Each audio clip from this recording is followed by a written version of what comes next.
Santiago Torres, muy buenas noches. Muy buenas noches. ¿Cómo está? ¿Cómo se encuentra? Pues yo francamente bien y además orgulloso de estar en esta casa. ¿Ah, sí? No sabe usted la importancia que tiene esta casa para mí. Hábleme de ello. Pues a lo mejor era una de las pocas cosas que me alegraba en una época marbellera en la que estuve destinado en Marbella, y oír a gente que hablaba aquí en Hora 25 me proporcionaba una gran satisfacción y uno de los pocos motivos de alegría. Acordarme en estos momentos de Félix Fayón y de Carlos Mendo, precisamente. Pues no sabe la emoción que nos genera esto. Muchísimas gracias en nombre del programa y de la historia de este programa, de verdad. ¿Y para usted qué significa la justicia, señor Torres? Una vocación de intentar dar a cada uno lo suyo. Una cosa que así está explicado y que yo he procurado llevar a cabo en mi vida en todos los puestos en los que he servido. ¿Y lo ha conseguido? En algunas ocasiones sí y en otras seguramente que no. Vamos, eso lo tengo claro, es una intención, es una vocación, pero también sé que soy humano y que soy imperfecto. ¿Usted sigue creyendo en la justicia? Creo que es la mayor consecución de nuestra civilización.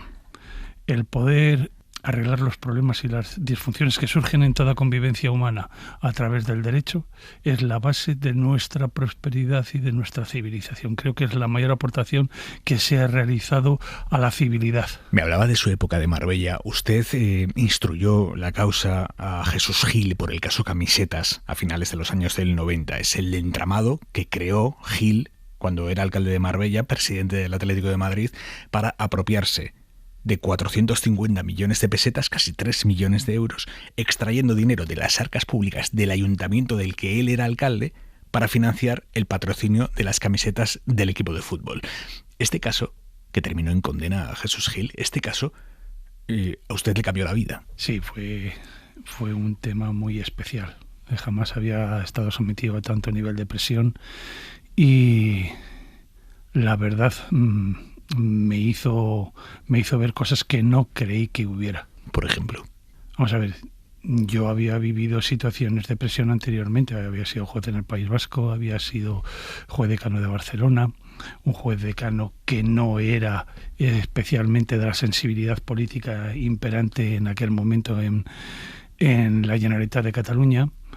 Y sé lo que son las presiones y sé lo que conlleva el ejercicio de un cargo público, el ser discutido y el tener que soportar controversias. Pero hasta el nivel que lo viví, no solamente yo, sino también mi familia, pues no lo había vivido nunca. Y me hizo ver una cosa, que el pueblo más pequeño como Nueva York. Explíquese. Que las presiones en un sitio pequeño son mucho más cerradas y son mucho más peligrosas. ¿Cómo le llegan las presiones a un juez? Hombre, de todas las formas, en el coche te colocan un pasquín del ayuntamiento poniéndote de ladrón, de prevaricador, de tal. Te lo encuentras en el periódico municipal que se repartía gratuitamente, con cómo miraban para otro lado o cruzaban o quitaban los ojos para no cruzarnos los ojos gente que trabajaba en los juzgados, que no me dirigían la palabra, por otro lado. ¿Cómo contarle? El hecho de estar sometido a seguimiento constantemente de la policía municipal. ¿Y su familia? Terrible.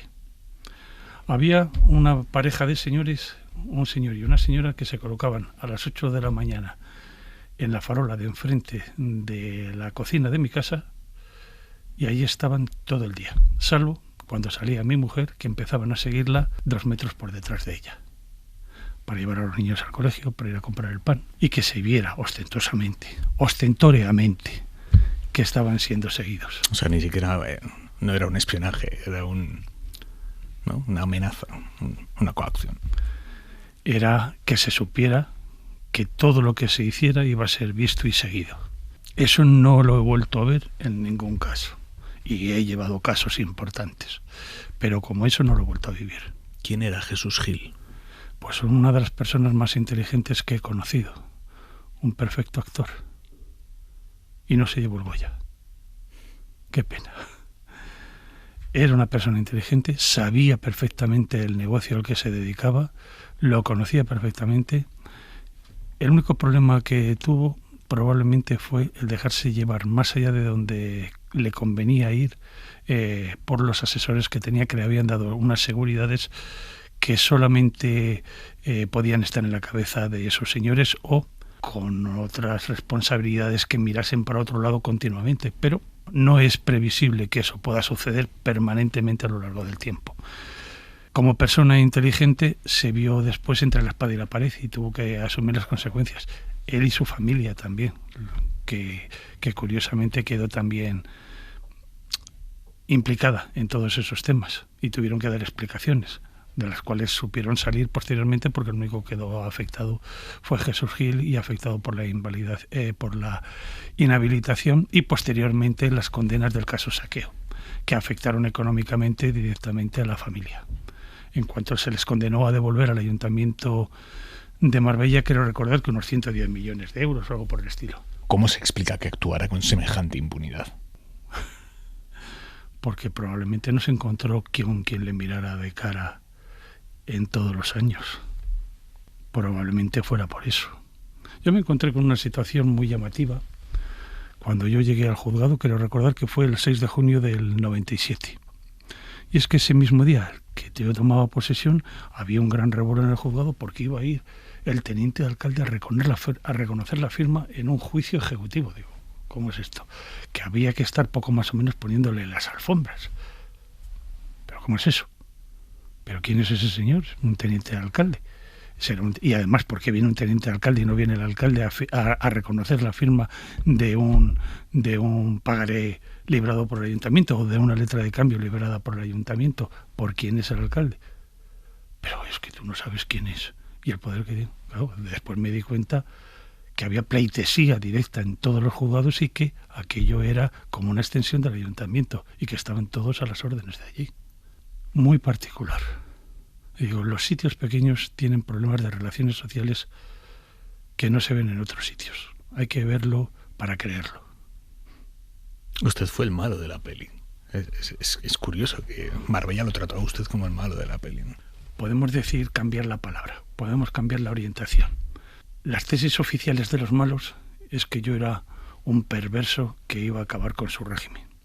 Pero yo lo que me sentía era un comando en territorio enemigo. Me había arrojado detrás de las líneas enemigas y tenía que hacer por ganar la guerra del derecho.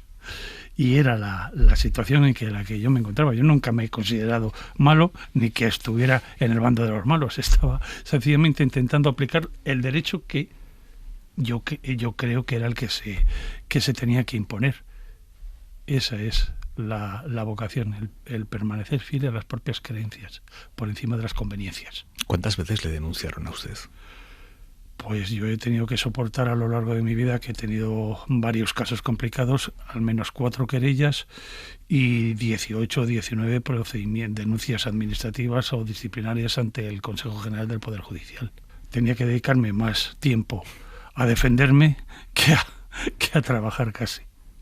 ¿Y amenazas de muerte? ¿Cuántas ha recibido? Unas pocas. ¿Y alguna que se tomara en serio?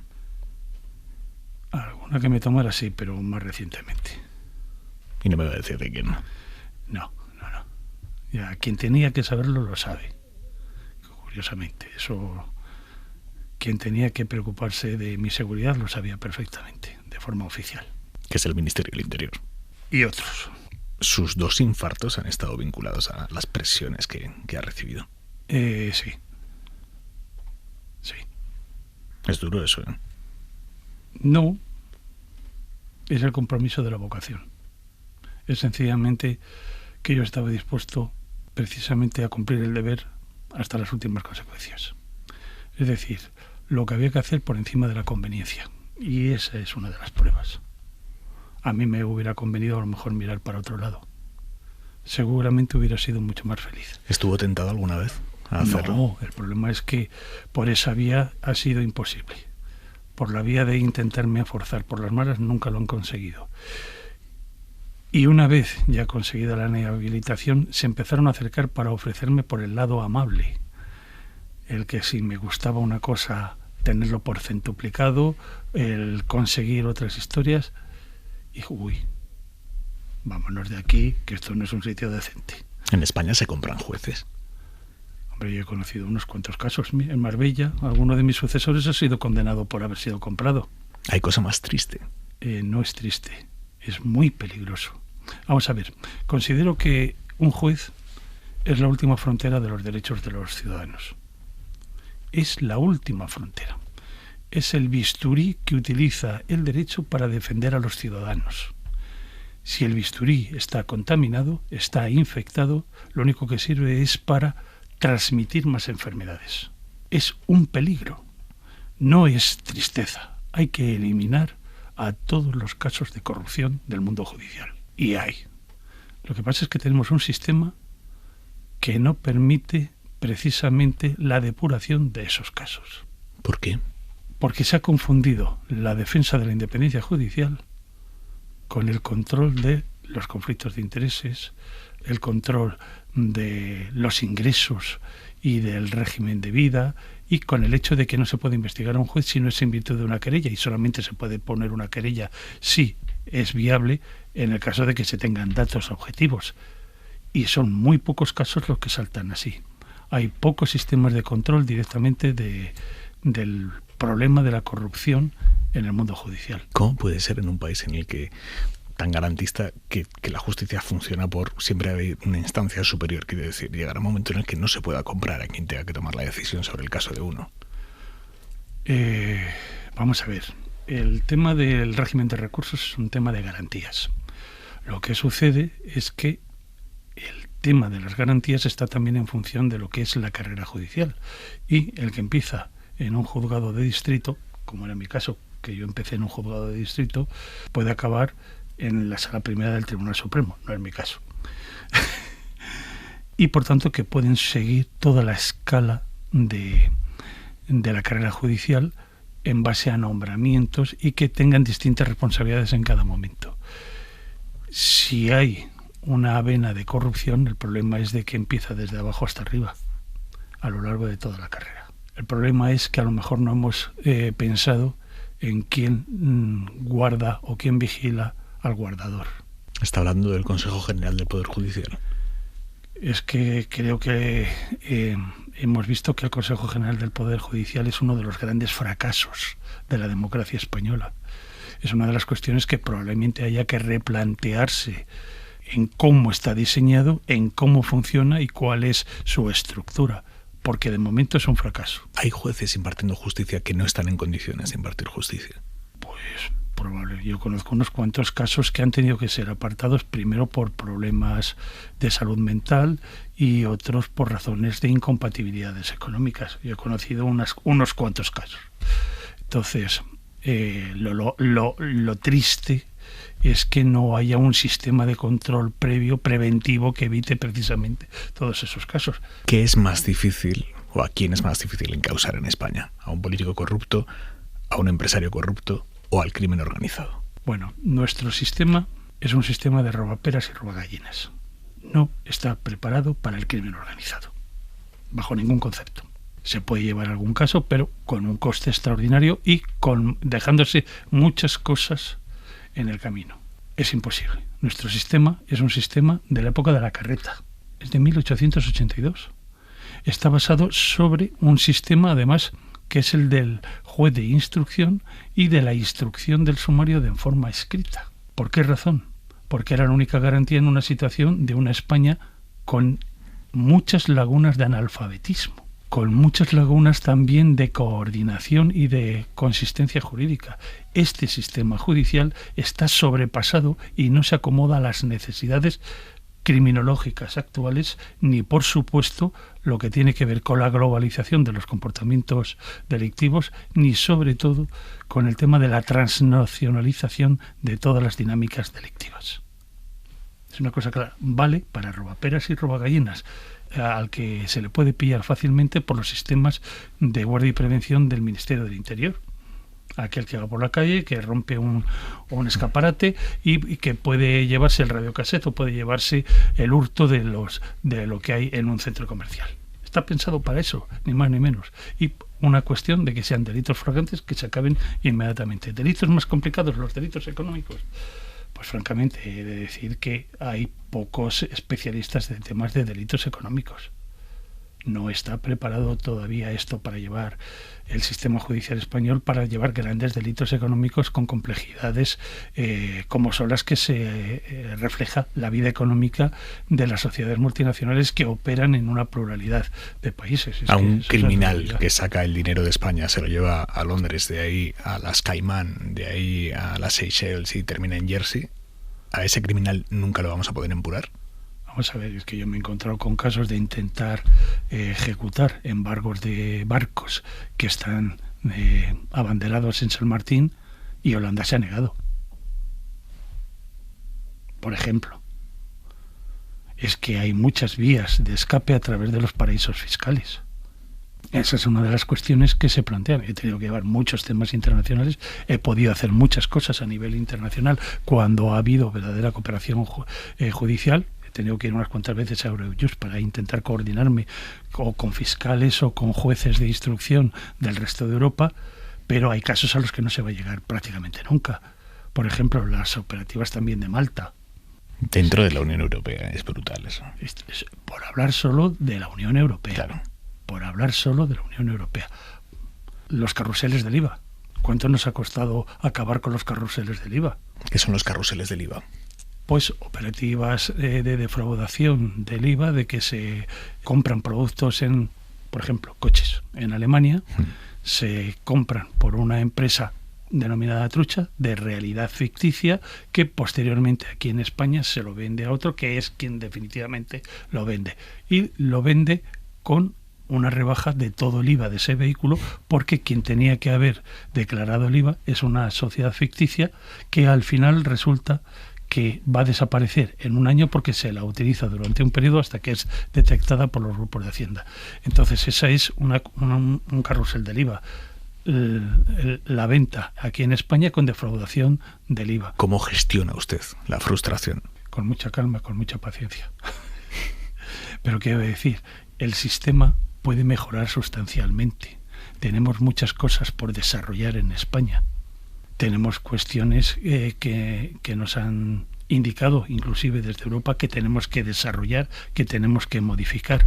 Yo me acuerdo en esto, por ejemplo, a mí me pidió el Ministerio de Justicia que acudiera a Estrasburgo a intentar defender con otros jueces que nuestro sistema se acomodaba en lo que era la lucha contra la corrupción a las prevenciones, por ejemplo, de la Convención Europea Anticorrupción, que España no había ratificado y no había desarrollado. Fue la que posteriormente se desarrolló en el año 2010 con la modificación del Código Penal e introducir, por ejemplo, la responsabilidad de las personas jurídicas. Pero una de las cuestiones que nos planteaba precisamente Europa es, en tema de financiación de partidos políticos, oiga, ¿por qué no están integradas los presupuestos de las agrupaciones locales con el resto de los presupuestos de los partidos? Porque evidentemente se había detectado que una parte fundamental de los problemas de corrupción estaban vinculados al urbanismo, que es una competencia municipal en la concesión de licencias. Y ahí lo que se producía es que no llegaban las noticias a los órganos de fiscalización de todo el dinero que se movía a nivel local. Y hay cosas similares, por ejemplo, que ha costado mucho ir desarrollando e ir implementando. Un juez en España instruye el número de causas máximo como para poder instruirlas con calidad, con tiempo. No, vamos a ver. Yo cuando estaba en el juzgado de instrucción 32 de Madrid tenía entre 10 y 12.000 causas al año. ¿Entre 10 y 12.000? 10 y 12.000 números de diligencias previas al año, de las cuales había que quitar un porcentaje muy elevado porque se trataba de denuncias en las que no había autor conocido. Asuntos que tuviera que llevar de trascendencia, pues a lo mejor 400 o 500, he llegado a tener hasta 70 presos. He tenido que llevar investigaciones de crimen organizado con sede en Madrid, en el que a lo mejor había 200 imputados. Es imposible, a no ser que te dediques única y exclusivamente al robaperas y al robagallinas. Y no entres a indagar en lo que es el verdadero problema de la criminalidad organizada y, sobre todo, el blanqueo de capitales. Porque gran parte de los delitos importantes solamente se explican porque permiten una continuidad de aprovechamientos económicos. Si no existe oportunidad de aprovechamiento económico del delito, el delito es esporádico. Es el blanqueo la base de la lucha contra el gran delito. ¿Hay algún país en el que nos podamos fijar a la hora de mejorar nuestros procedimientos para luchar contra el tráfico organizado, el crimen organizado? Lo tenemos muy cerca a Gran Bretaña. ¿Qué hacen ellos que no hagamos nosotros? Ser más prácticos, no ser tan formalistas y tener jueces con verdadero respeto social. ¿Ser más prácticos implica ser menos garantistas? No, al revés.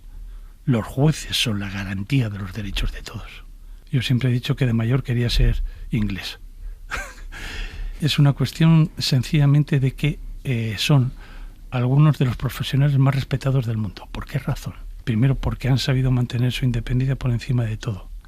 Segundo lugar, porque no les gobierna nadie. Solo deben respeto a su majestad el rey y a su conciencia. ¿Cuánto pesa la conciencia de un juez en su ejercicio de la justicia? Hombre, para mí era básico. Es la regla moral de conducta del juez. Para mí era la cuestión básica, algo que no me cabía en la conciencia. Bueno, vamos a poner, primer grado, la ley. Segundo grado, la conciencia de hacer solamente lo que manda la ley. Que no tiene por qué coincidir con la conciencia propia. Hombre, es que ahí está la profesionalidad del juez. Claro. El que se guarda sus creencias para sí mismo, porque lo que tiene que aplicar no son sus creencias, sino la ley. Y ahí hay una cuestión también que tiene que ver con la humildad. Yo siempre he procurado aprender de los que saben más. Yo no soy ningún genio, yo me he dedicado simplemente a estudiar y a provocar, pero siempre he reconocido a algunos que son muy buenos y que sabían más que yo y que lo ponían en sus resoluciones. Ha habido grandes magistrados que nos han enseñado a todos los demás a hacerlo, y estudiando precisamente a esos es como sabemos lo que dice la ley. Ahora que ya no está en la judicatura y que la ve desde el mundo de la abogacía, ¿qué ve de los jueces que no supiera antes, que desde dentro no veía? Yo antes tenía una porción de vista muy parcial y estoy viendo una cuestión que me preocupa.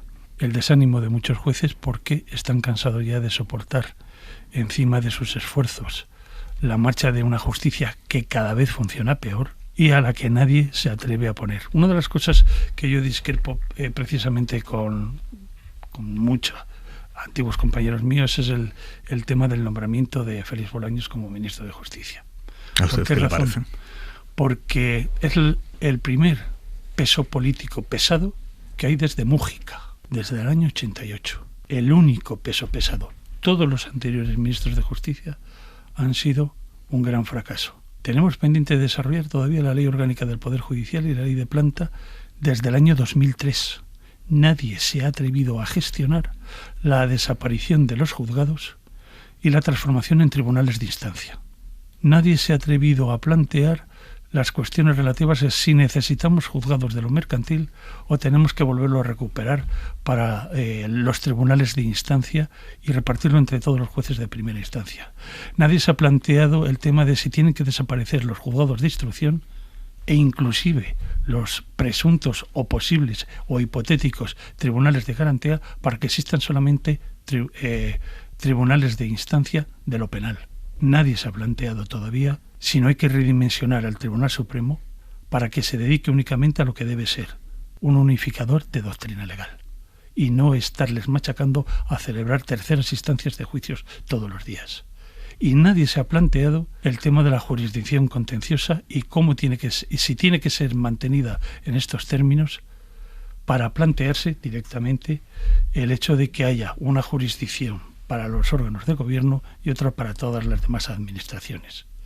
Y por último, nadie se ha planteado la cuestión relativa a la creación de RPTs del personal de los juzgados, a la creación al sometimiento del funcionariado de la Administración de Justicia a las normas generales de la función pública, a la mayor preparación que tienen ahora siempre en la formación los funcionarios de la función pública general de la Administración Central del Estado y, sobre todo, la integración dentro de los tribunales de instancia de aquellas funciones auxiliares que resultan necesarios: economistas, auditores, peritos médicos de mayor amplitud, peritos de ingeniería, peritos de arquitectura, que estaban pensados en la ley orgánica del Poder Judicial, pero que nunca se han desarrollado. Y por último, que llegue la informática a la Administración de Justicia, que no sean órganos separados, sean ignorantes unos de otros, que se pierda toda la información judicial por la no conexión de los órganos judiciales a través de la informática, por la aplicación de la inteligencia artificial al mundo de la justicia, que permitiría eliminar cerca del 90% del retraso. No hace falta interponer personas que den a una tecla. Si tienes una inteligencia artificial que cuando se presenta una demanda ya sabe lo que hay que hacer con la demanda, la manda a ser emplazada a que se realice el emplazamiento a la parte demandada en el mismo día que se recibe y lo envía al servicio de datos de comunicación para que le llegue al demandado inmediatamente y que pueda defenderse. Y cuando llegue la contestación del demandado, que ya tenga previsto todos los calendarios y haga el señalamiento inmediatamente. No tiene que... Eso lo podría hacer la inteligencia artificial, ¿eh? Bueno, pero es que la inteligencia artificial en el resto de los países civilizados está para mucho más.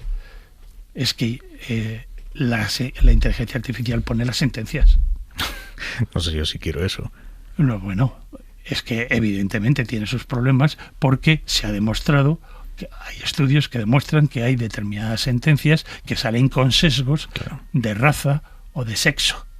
¿Por qué? Porque los algoritmos que han diseñado esa inteligencia artificial han demostrado que se condena más a los de raza negra, por ejemplo, en Estados Unidos y tal. Pero quiero decir, nosotros es que estamos a años luz de cómo está la justicia en otros países de nuestro entorno. Me ha hablado del nombramiento de Bolaños. ¿Qué le parece a usted la ley de amnistía? Bueno, estamos hablando de un tema en que se contraponen principios e intereses.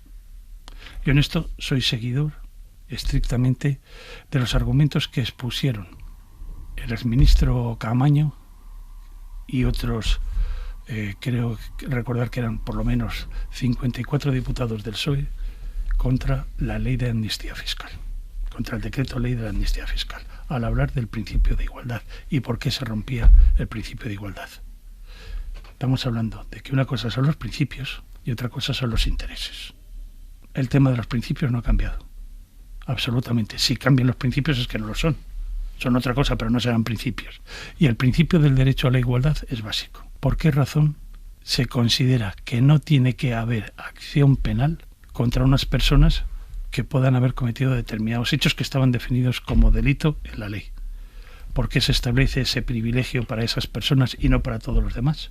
Ese camino permitiría, por ejemplo, que hechos violentos que se pueden producir precisamente ahora en las protestas contra la ley de amnistía puedan ser amnistiados cuando cambie el gobierno, cuando haya otra mayoría diferente. Estamos abriendo un melón muy peligroso. Es el fin del principio de la igualdad y sin el derecho a la igualdad nos hemos cargado la democracia. Es que estamos legitimando precisamente aquellos mismos actos que fueron perseguidos por ser ilícitos. Por ejemplo, las protestas delante de la sede del PSOE. Es que es una cuestión muy peligrosa y por eso digo que se contraponen lo que son los principios a lo que son los intereses. Se contrapone la defensa del derecho a la igualdad al tenemos que hacer de la necesidad virtud. Y por ahí no paso. Y esto no es una cuestión de izquierda o de derecha, porque hay gente de izquierda que está diciendo exactamente lo mismo. Y lo que decía el PSOE por escrito y que ha dado lugar precisamente a recursos de inconstitucionalidad. Y que está recogido y plasmado y escrito. Señor Torres, habrá mucha gente que se esté preguntando, joder, un tipo que habla con tanta pasión acerca de la judicatura, ¿por qué dejó de ser juez? Pues en un principio porque vi que podía hacer más cosas desde fuera de la judicatura. Y lo estoy viendo, efectivamente. Y porque además considero que hay que poner esta experiencia en valor, pero para otras finalidades. Por ejemplo, todavía no he empezado con ello, pero yo considero que el ejercicio de la judicatura y el ejercicio de la política tienen que ser absolutamente incompatibles. No me vale la trampa de la excedencia o de los servicios especiales. El juez tiene que dedicarse a poner sentencias. Desde el momento que deja de poner sentencias, ya no es juez, será otra cosa. Y si considera que el ser juez es ser un funcionario que puede ir y volver sin contaminarse, estoy en completo desacuerdo. Entonces, Yo sé, y estoy convencido de ello, de que es un mal que los jueces se tengan que manifestar políticamente. Tienen que ser otros los que lo hagan. Porque un juez, desde el momento que se identifica con ideas políticas, aunque sean de principios generales, queda marcado. Usted, que está en contra de la ley de amnistía, entiendo por lo que me está diciendo que está en contra también de las protestas estos días de jueces contra la ley de amnistía. Entiendo que no es función de los jueces plantearse esas cuestiones. Entiendo que tienen que ser los órganos de gobierno de los jueces, no los jueces, los que tengan que hacer esas funciones. Dígame una cosa, señor Torres, usted que fue juez, que ahora es abogado, ¿cómo lleva a alguien que ha impartido justicia el no tener la última palabra en un proceso del que es parte? Pues por respeto precisamente al principio de justicia, pues ¿cómo decirlo? Es el principio básico que está admitido, que lo tiene que decidir otro, que yo lo hubiera hecho de otra forma, evidentemente te da mucha humildad, evidentemente. ¿Y rabia? No lo sé. No, rabia, no me reconozco yo rabia. Puedo reconocer de que una sentencia tiene fallos, que tiene esto, que se podría haber hecho de esta manera, de esta otra, pero rabia no. Eche la vista atrás y mira su carrera y dígame si habría hecho algo distinto a cómo lo ha hecho. Nunca. ¿No se arrepiente de nada? No, nunca. Bueno, de las meteduras de pata, por supuesto. Quien diga que no tiene meteduras de pata, yo he tenido unas cuantas meteduras de pata y me arrepiento mucho de ellas. Pero yo por las líneas generales podía haber ido por lo cómodo, pero no me negué a ello. Y estoy muy orgulloso de hacerlo. Las peores meteduras de pata de un juez son las que tienen presos de por medio. Hombre, son las que afectan más a las personas. Eso para mí es impepinable. Creo no haber metido nunca la gamba en eso.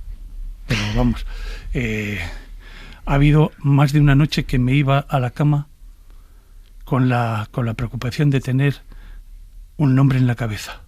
Sobre todo cuando en la época del 32, que tenía muchos presos.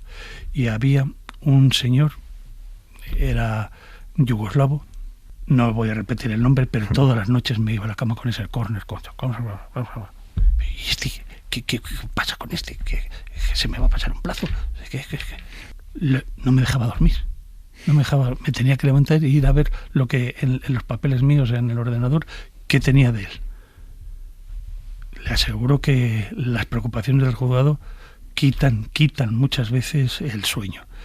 Y ya lo digo de las vacaciones o los permisos, el pedirse permisos para poner sentencias o el pasarse la mitad de las vacaciones en casa encerrado, raca, unas cuantas veces. Santiago Torres, gracias por venir a Hora 25. Ha sido un placer y un honor.